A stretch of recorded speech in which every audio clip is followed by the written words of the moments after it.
Assalamualaikum warahmatullahi wabarakatuh. Salam berbahagia untuk kita semua.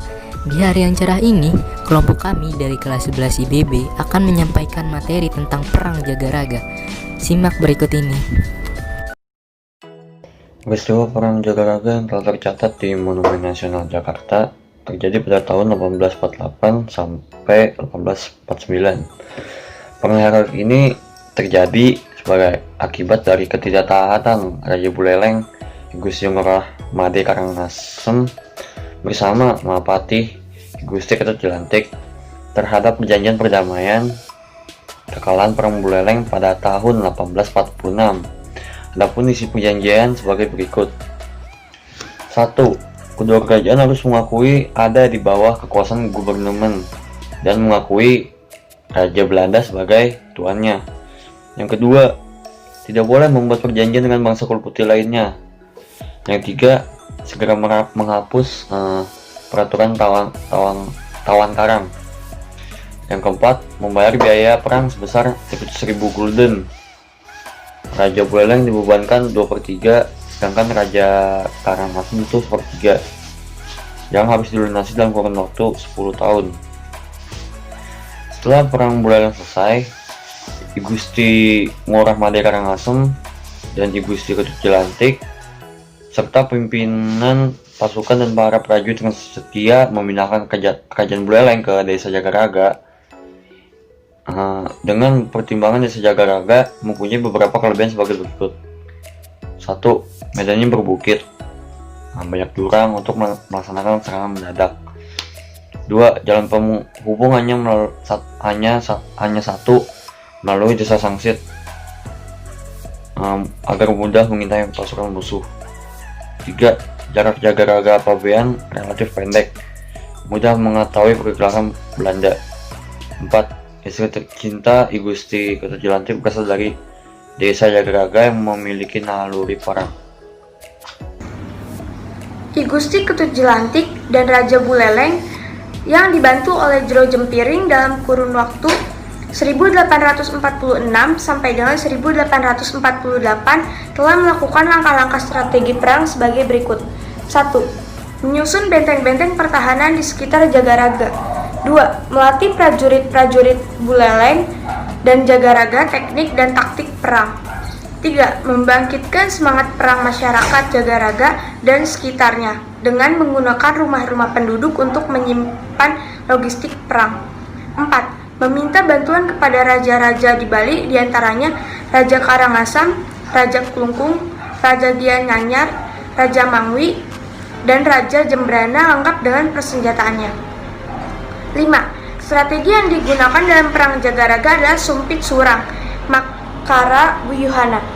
Makara Wiyuhana yaitu strategi perang yang diterapkan oleh Prabu Yudhistira dalam cerita Bharatayuda.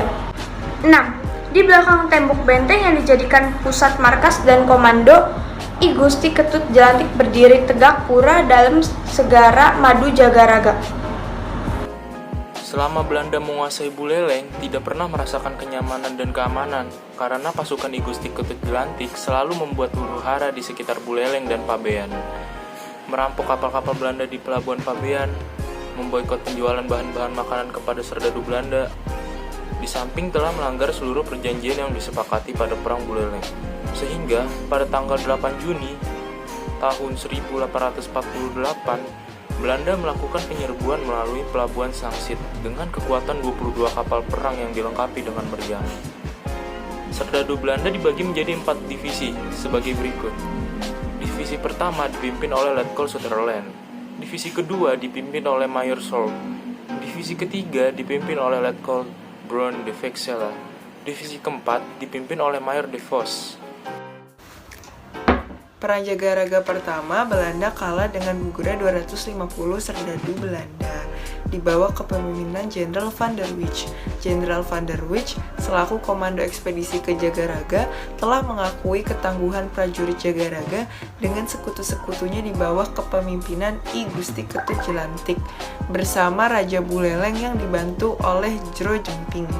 Faktor-faktor yang mempengaruhi kemenangan ini diantara lain, yang pertama, jiwa patriotisme prajurit Jagaraga beserta sekutunya sangat tinggi, ibarat singa kelaparan menerkam lawan-lawannya.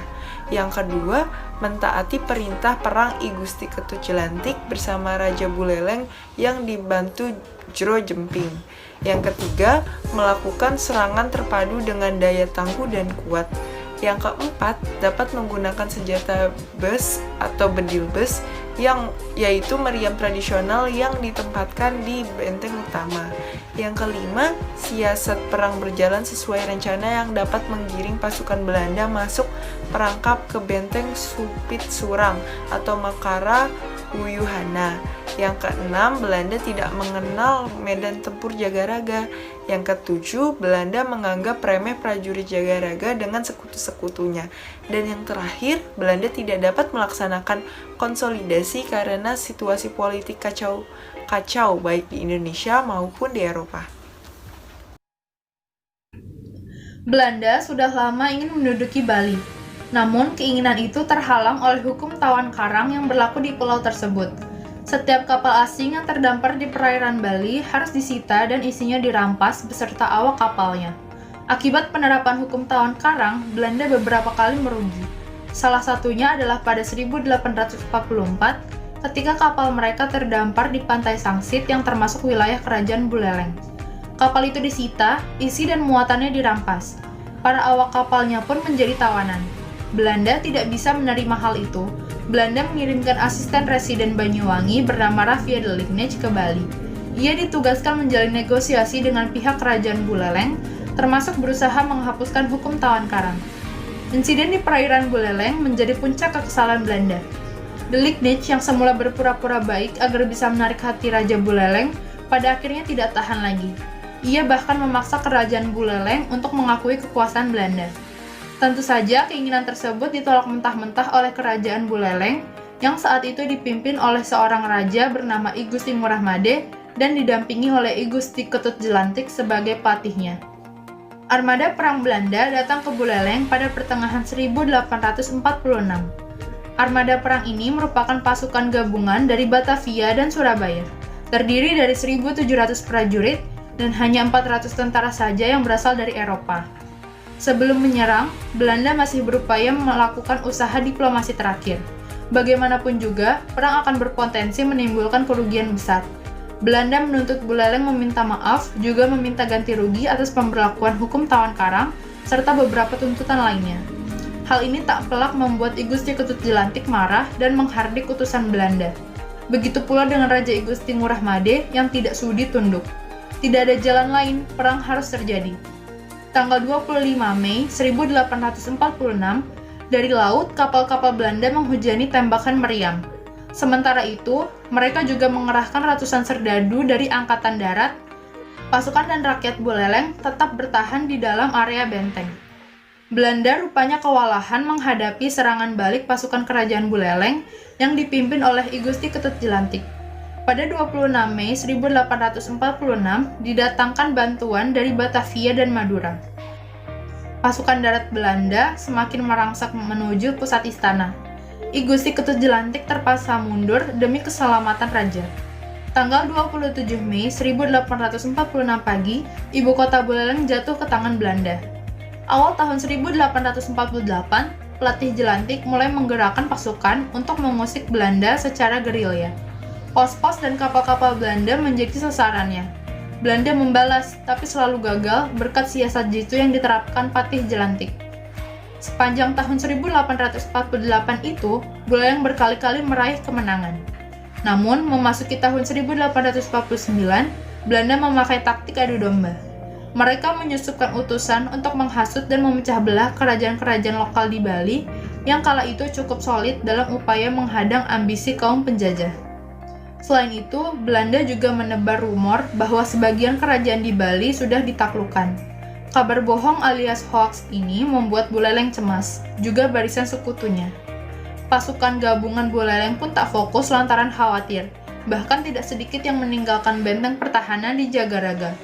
Hal ini memicu kepanikan di kalangan rakyat Buleleng dan Bali pada umumnya. Belanda memanfaatkan betul situasi ini. Pagi-pagi buta tanggal 15 April 1849, Jagaraga digempur dari dua sisi, depan dan belakang. Pihak Buleleng tidak siap menerima serangan besar ini. Korban tewas berjatuhan dan ribuan warga ditawan. Hai, terima kasih telah menonton video kami. Semoga dapat bermanfaat bagi kita semua. Mohon maaf bila ada kesalahan kata. Wassalamualaikum warahmatullahi wabarakatuh.